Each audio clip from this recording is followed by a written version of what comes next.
সিরাজগঞ্জে আন্তর্জাতিক নারী দিবসের তাৎপর্য নিয়ে আলোচনা সভা অনুষ্ঠিত। সিরাজগঞ্জ জেলা প্রতিনিধি শাহ আলমের প্রতিবেদনে।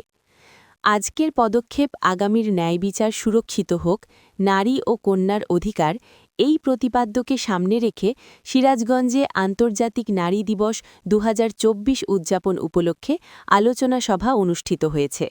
দুপুরে জেলা প্রশাসক কার্যালয়ের শহীদ এ.কে. শামসুদ্দিন সম্মেলন কক্ষে জেলা প্রশাসন ও মহিলা বিষয়ক অধিদপ্তর সিরাজগঞ্জের আয়োজনে এক আলোচনা সভা অনুষ্ঠিত হয়। অতিরিক্ত জেলা প্রশাসক গণপতি রায় এর সভাপতিত্বে আলোচনা সভার শুরুতে স্বাগত বক্তব্য রাখেন মহিলা বিষয়ক অধিদপ্তর সিরাজগঞ্জের উপপরিচালক কানিজ ফাতেমা। অনুষ্ঠানের প্রধান অতিথি হিসেবে উপস্থিত থেকে দিবসটির তাৎপর্যপূর্ণ মূল্যক বক্তব্য রাখেন সিরাজগঞ্জ জেলা প্রশাসক মুহাম্মদ আমিনুল ইসলাম।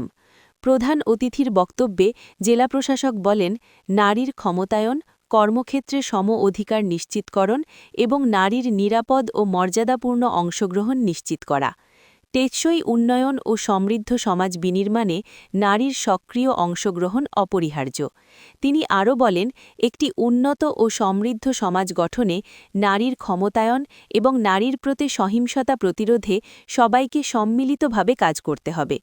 আমাদের সাবেক প্রধানমন্ত্রী মরহুমা বেগম খালেদা জিয়া, তিনি ১৯৯১ সালে খালেদা জিয়া ক্ষমতায় এসে মেয়েদের বিনা বেতনে লেখাপড়ার ব্যবস্থা করেছেন, উপবৃত্তির ব্যবস্থা করে দিয়েছেন।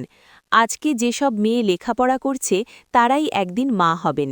যে পরিবারে মা শিক্ষিত, সেই পরিবারের সন্তান শিক্ষিত হয়।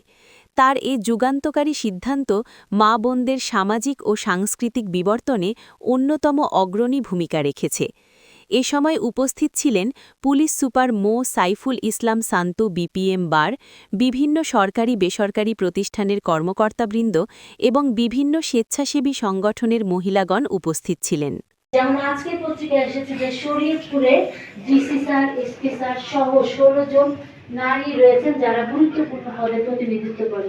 বিশাল অংশের চেয়ে অনেক কম। এই জায়গাটাই আমাদের কাজ করার অনেক সুযোগ রয়েছে। আমরা আমাদের এবারে যে প্রতিপাদ্য বিষয় তাতে দেখেন যে আমাদের আজকে আমরা যা স্টেপ নিব আমাদের মায়েদের জন্য, আমাদের মেয়েদের জন্য, আমাদের কন্যার জন্য, তাদের জন্য যদি আমরা জায়গা সুযোগ না করে দেই, প্রথমত যদি সুযোগ না করে দিই, দ্বিতীয়ত যদি তাকে আমরা সুযোগের পরিবেশটা তার জন্য নিরাপদ না রাখি, তার জন্য যদি আমরা ইনভেস্টটা না করি, তাহলে কিন্তু আমরা পিছনে পড়ে থাকবো।